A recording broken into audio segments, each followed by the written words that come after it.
What is up, everybody? We are back for another episode after a crazy weekend of fights.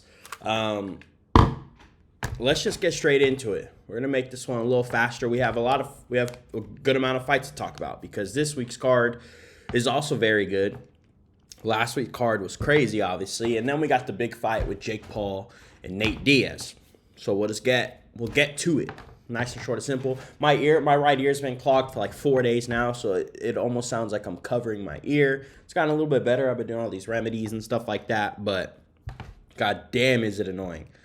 But anyways, last week's card. We'll go over that real fast. If you are a betting person and you decided to bet on my picks, which I'm sure nobody did, I had a couple of friends that did. You made money. One of my friends made $415 off my picks because I aced the main card. I think the closest fight that almost made me lose, the main card obviously was the Pieta fight, but we'll get into it. So we'll start with the main event, right now. We got Dustin Poirier, Justin Gaethje. I am not gonna lie. I thought Justin was obviously gonna win.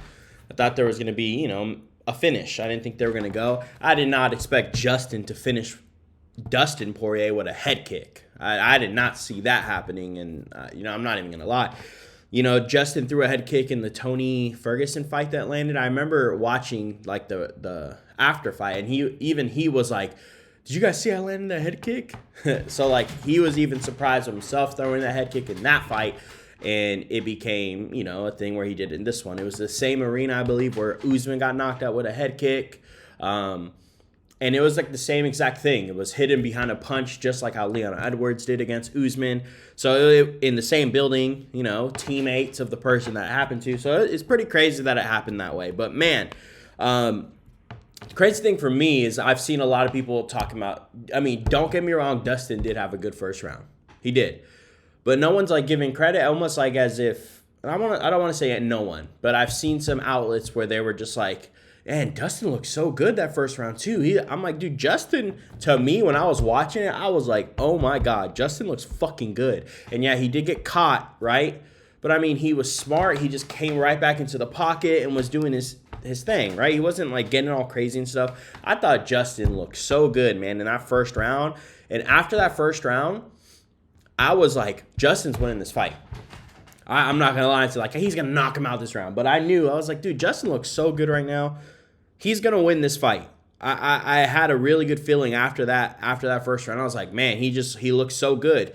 And the thing is like Dustin before the fight was like, if he wants to be technical with me, he's going to lose.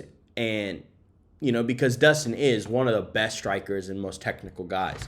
And I just think that, obviously, he was kind of wrong in that sense because Justin looked good technically as well, and he was landing some good shots. And, these fights, I said in the last one, these fights suck for me because I'm such a big fan of both. And because I don't want to see anybody lose, but, I want to see Justin win, and my boy Justin Gaethje won. It was such a good fight, and shout out to Dustin taking it like the champ he is, right? Just going up to Justin, be like, damn, you got me, dude, and they were both super cool. They were like in the ring. They're like, let's not fight each other again. They're both hella cool. That was a fight for us fans that, was very, very fun, very nice. I'm very excited that they, are keeping it cool with each other afterwards. And Justin just looks so damn good. I was super excited. Obviously, the next fight for him is the title. They're talking about, Conor's trying to get in the mix. The only reason why I guess I'm cool with it. Not that my fucking opinion matters on that, but it's because Justin will get money, a lot of money from it, right? And he gets money in every fight. He gets a bonus every single fight. This guy has made so much money fighting, but it's just like, dude, Conor don't deserve that. Conor doesn't deserve that fight. I know it gets money, it makes money for Justin, but Conor does not deserve that fight. And I know that in this sport, you don't have a long life expectancy, just from what the damage that's done on you in this fight game. But Conor don't deserve that fight. Because the thing is say Conor comes in, which I don't think would happen. I really don't. Obviously, Conor has knockout power, but he's not on these guys' level anymore. He can land. Trust me, he's good. And he's good that first round, but man, I just don't think he's on the level anymore with these anybody in the top 5. He just don't deserve that fight. But, the sport is the way, in the sense of it just takes one punch. And he could say he potentially knocks out Justin, and then everything that Justin's worked for to get back to his title is taken away. Conor gets a title fight immediately. He's losing to Islam. It doesn't matter if Islam's there. I'm saying that as if I don't think Charles Oliveira is about to win that title, which I think he is. But, yeah, man, I don't know. Awesome fight by Justin Gaethje. I don't want to ramble too much on that. But me personally, title fight next. Don't do this Conor bullshit, because Conor don't even deserve it, okay? We had the Jan Blachowicz-Pieta fight. I know it was a close fight. I know some people thought Jan won. I was happy with the Alex Pieta fight, not only because not because I just chose him, but I mean, if you look at it, Jan literally was just trying to take him down and hold him, just to let the round go, and that was it. And I'm very happy that in the second round, I believe Pieta won very clearly. Won in the striking department. And then the third round, most of the fight, I think 4.5 minutes of the fight was standing up, and I thought Pierre won the stand-up exchanges. Yeah, he got taken down in the last 30 seconds. Okay, but so are you going to score the fight on the last 30 seconds? I mean, I know it's like you have to finish strong, but if they're going to score the fight off of grappling, right? Jan just took him down and just did nothing there. So it's like you can't score the whole fight on that. He did literally zero with the fight when 4.5 minutes of the fight was striking, and Pierre won that 4.5 minutes. So you got to give that round to Pierre. I was happy they gave it to him. We'll see how he does against the title. I don't think there's really any grappling heavy guys at light heavyweight. I think Jan was kind of the last one. I mean, Ankalaev obviously has an amazing wrestling background, but he don't ever use it, which is crazy to me. And, I've been a big Ankalaev fan. I used to say on my old show that he was going to be a champ, but he don't ever really use his grappling. If he uses grappling to his advantage because he's so much better than everybody, he would run through all these people. I really think that, but he don't use it, and he hasn't used it time after time after time, to where I think, he really isn't. I think he's kind of stuck in that way, So, Pieta versus Yuri, that's a fun fight. It's going to be a striking fight. Yuri's a big dude, but, I mean, obviously, Pieta is a striker, my guy. And he knew that Jan was going to come in here and take him down. It's exactly what he did to Izzy. Just took him down and held him there. So, yeah, I don't know. That'll be a fun fight. Derek Lewis obviously coming in with the freaking Jorge Masvidal flying knee. Shout out to Lewis, bro. I was so hyped. I wanted him to win. He needed to win, and he did it so dope. His post-conference, his post-fight celebration was money. I mean, just shout out to my guy. People were asking what was next with him. Me personally, I honestly wouldn't. I mean, I wouldn't mind if Derek Lewis retired. Not because I don't want to see him fight anymore, but the thing is, I'm such a Derek Lewis fan that, he was on a couple losses. He just won crazy fashion. These top 5 heavyweight guys, man, they're all hard fights for him. And the thing with Derek Lewis is he always has that one-touch power. But, I mean, it's just like, man, you can't – that's just having that is too much of a risk. And I would love to see my boy go out on top. Just go out on a win, on a knockout. Because we've seen it time and time again. These people, they lose, and they keep coming back, and they keep trying to come back, and it just don't happen. And with that, we'll lead into the fight before that, which is Tony Ferguson, Bobby Lee. Tony Ferguson is the prime example of this. He's, and I would love to see him do it. Come out with a win. Get a win. Go out on a win. But it's just his time is done. It's done in the sense of he fell behind everybody. And we've seen, right? He was fighting a lot of top guys. And don't get me wrong, I'm not saying that Bobby Lee's not a top guy, but he isn't right now ranked, right? He fought someone, that wasn't in the top 5 and got beat up, badly. You know what I'm saying? So I just think it sucks when you see a legend like this. I mean, it's crazy. Joe Rogan said it. This guy literally used to be the boogeyman. And he's just, now it's just, you kind of get it. I feel like Tony might be, watch from just following Tony for a long time. He's always his own man. He didn't have coaches. I remember on one specific embedded, one of the people that was giving him his uniform, oh, we have this, here's for your coach. He's like, I don't have coaches. Those aren't my coaches. I was just like, God dang, like they're there to help you support, and man, you just showing being like that. I think so close-minded that obviously what he did worked for him for a very long time, but obviously it's not working no more. I mean, it's very evident after that third loss. It's not working no more, and I don't know if he can get out of that way, which sucks, man, because he was entertaining. But yeah, and then Kevin Holland, Michael Chiesa. Chiesa is just off too long, coming in and fighting someone that literally fights almost the most out of every UFC fighter. My guy, he's so active. It's coming down from weight class. He looked really good. That to me was a little crazy. So, yeah, I don't know. That was a good fight card. I mean, the rest of the fights are good. I don't really have too much to say on the Kevin Holland thing. Is that he just looked good, bro. Now he's talking about going back to 180. Nah, stay at 170. He's looking really good at 170, and I think he can give a good round of money. He's gonna have to go at 180 and fight these big dudes that are 80, 85. They're gonna wrestle him down. Stay at 70. These guys aren't as big as those guys. You'll have a better chance. I mean, you already know what people are gonna try and do to beat you. So his wrestling defense looked good against someone that's a good grappler. So stay at 70. I want to see him at 70. He might be able to actually make a run there. But yeah, so. Done with that card. It was an amazing fight card. Shout out to Justin Gaethje. This guy's I believe he can be champ.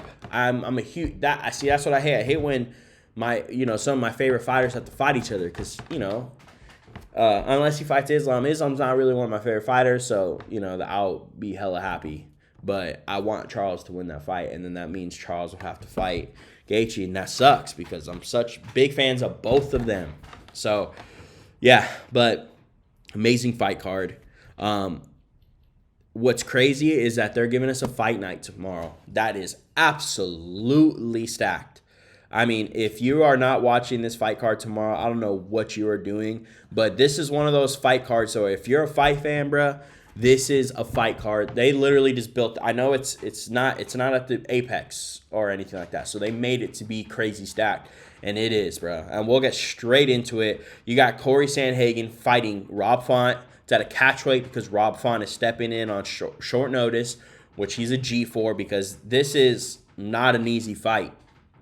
Corey Sandhagen looked good against Cheeto. Rob Font looked good against Yanez, right? And you got a knockout over Yanez. The thing with this fight, this is why I think Corey Sandhagen's going to win. Corey Sandhagen is just too good everywhere. He's too fast, okay? Rob Font's already gotten a little older. Sandhagen's young. He's fast. I feel like he's in his prime right now. I know Rob Font just beat a contender in Yanez, but Yanez is young, bro, and that was like the first time he hit that top. He's just excited. Just went too ham and got caught. Corey Sandhagen, bro, he's beaten a lot of top people. Song Yadong, Chito Vera.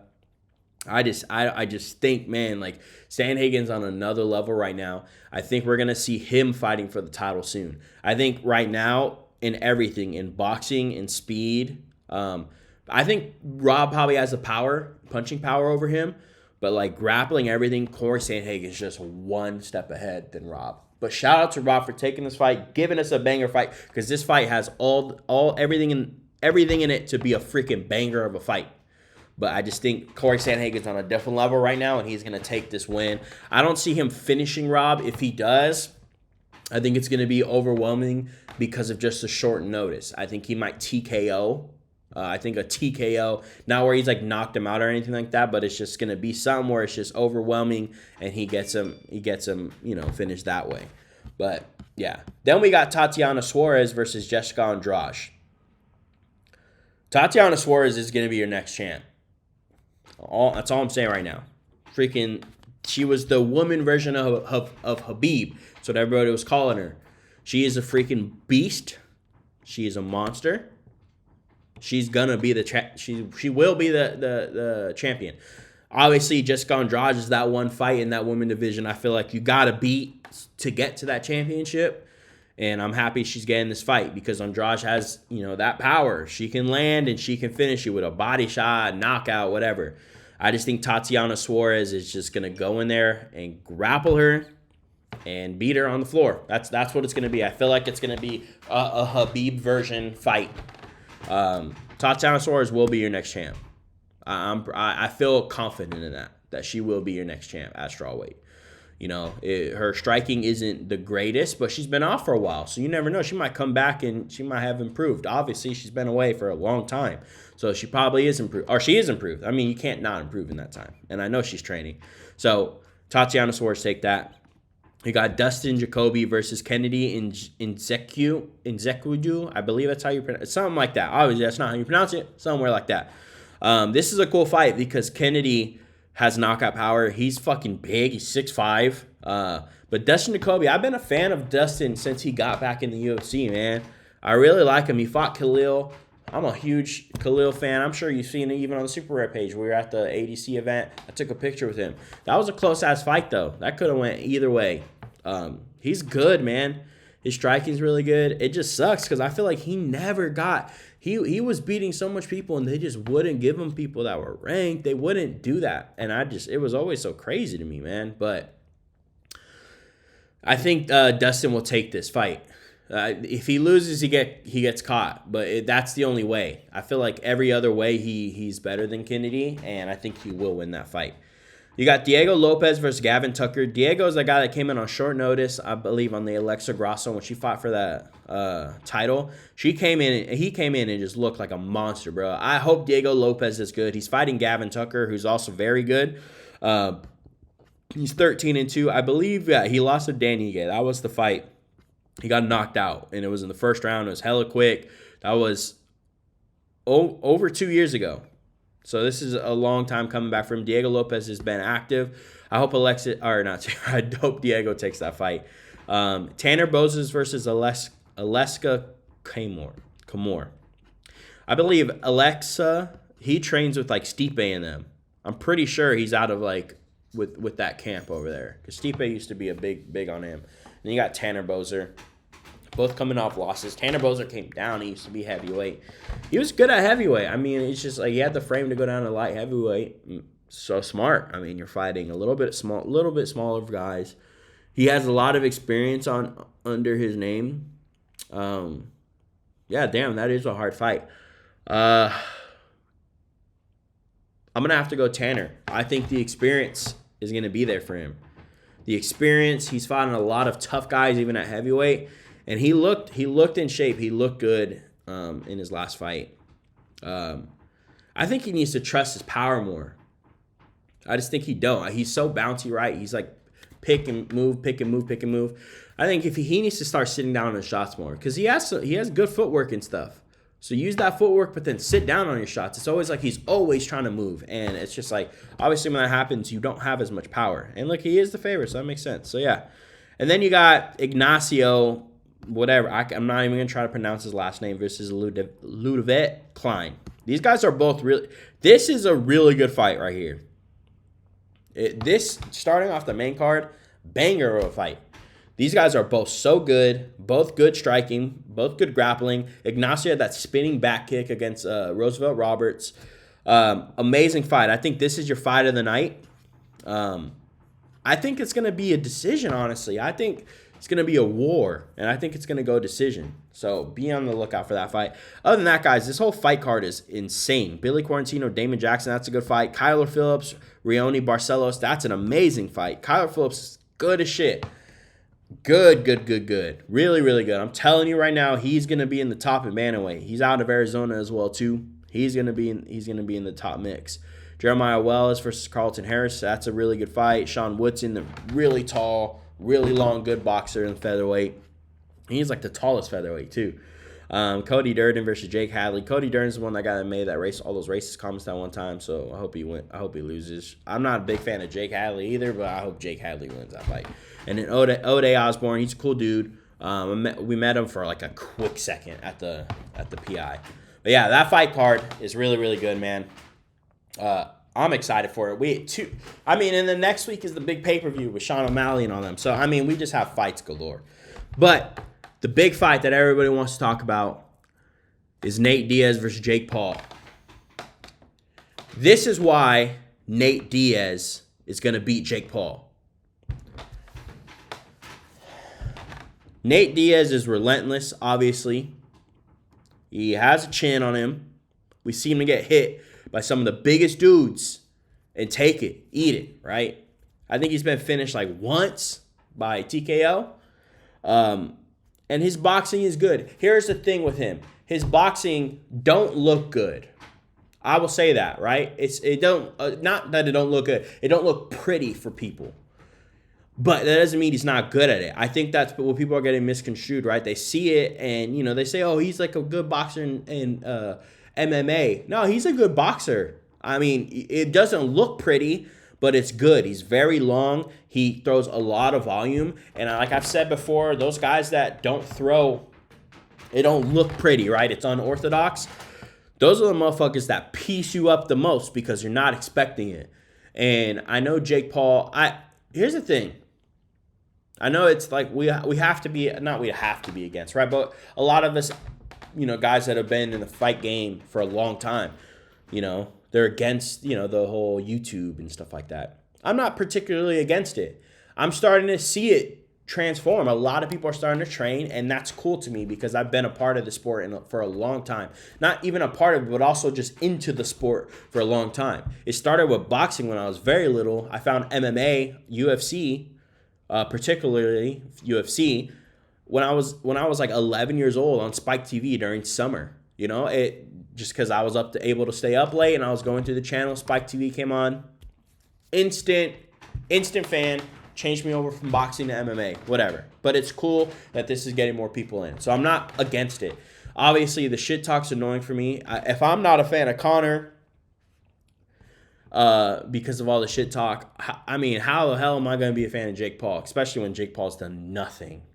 I mean, he's literally done nothing. He fought one actual boxer now whose record wasn't even that good and lost. So, here's the thing. The thing with Jake is he needs to get a win, so he went out and tried to pick an MMA fighter that is a little older.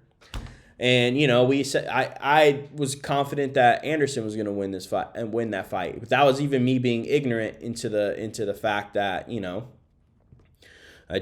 not a fan of Jake Paul. And, but realistically, Anderson Silva is a freaking counter fighter. He only counters.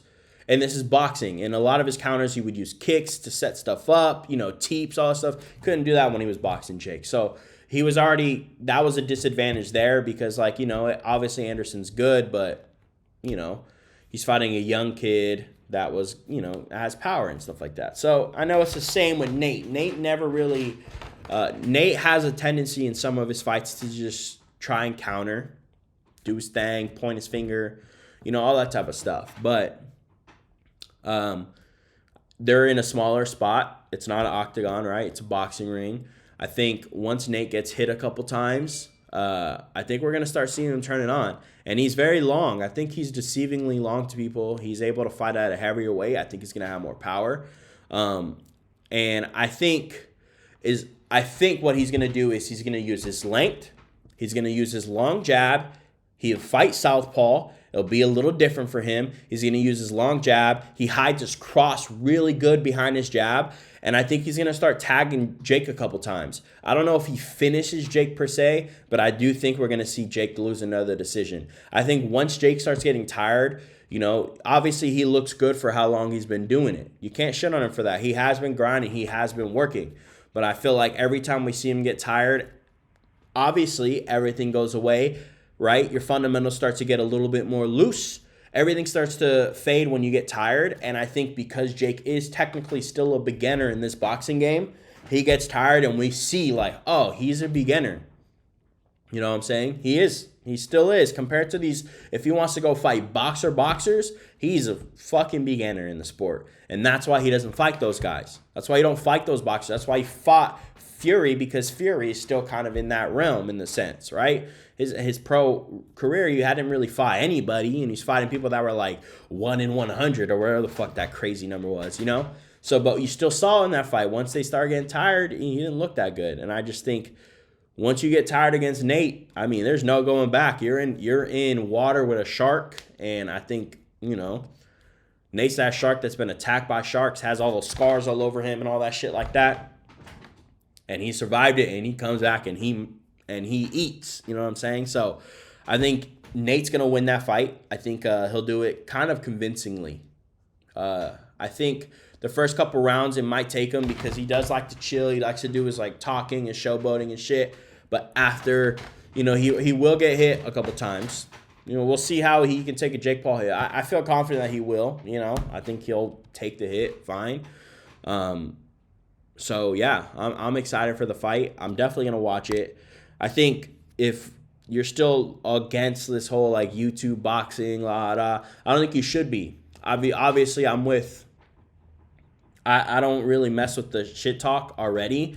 And then when it comes from a guy who hasn't done anything really in the sport, I feel like he's done stuff for the sport, but in the sport, like fighting wise, I mean, he hasn't done anything, right? So for me, it's like you talk all this shit, you talk crazy. I know it's to sell stuff, but it just looks cringe, right? Like we seeing it, like, bruh, no one really thinks no one, he's trying to act so hard. And it's like, bruh, like, yeah, you fight. A lot of us don't, right? I'll fight. I did one little smoker. Cool. Like, but still, it's like you do that. And to people that do fight, people that have done this shit, people that have been about this life for a minute, like they look at it and it's not even annoying. It's just cringe. That's why it pisses people off. You're like, bro, that shit's cringy, dog. Like, relax. Like, you're trying a little too hard, bro. Just talk shit. But he's doing, like, all this. Like, he's trying so hard to be, like, gangster, kind of. And you're just like, bro. There's people that are about that life. And it's just like, that shit looks fucking corny, honestly. But I still do think that he's helping the sport. For boxing, at least. Not MMA, obviously. No one gives a shit about him in MMA. But in boxing, he's bringing kids to go train. Kids are going to start training because he's there. So that's all good, in that sense, for the sport of boxing. But in the sport of boxing, he hasn't really done shit yet. He keeps fighting MMA fighters, too. You know what I'm saying? If he beats Nate, kudos to him. But it's just like, you still aren't going to get that respect because you're not fighting boxers. You're fighting like someone in MMA that was good at boxing. And I do think Nate is different because he's heavy boxing. Even his stance in MMA is heavy boxing. But still, not that I think he's gonna win, but still, if you win, it sucks because you're still not gonna get respect from a lot of people because it's like, bro, you're still fighting MMA fighters that are older, that have retired. Nate kind of retired, right? Go fight some young boxers, bro. You're training with all these people. Why don't you just fight young boxers? That's the question for everybody. Why don't you just go do it and shut everybody up? You don't even need to fight big names. Who cares, bro? If you're really about the sport, you shouldn't be about the money, right? You have so much money. So then go be about the sport and go fight these boxers. That's all I'm going to say about the situation. If you're really about the sport, we know you don't need money. We know you got money. Go fight no-name boxers. Build up your resume. Fight young guys in boxing world. You train with good people. You claim that, you don't have yes men. So go fight. Prove to everybody so everybody can shut up. Like I said, you're doing stuff for the sport. Do shit in the sport. It'll be cool. But anyways,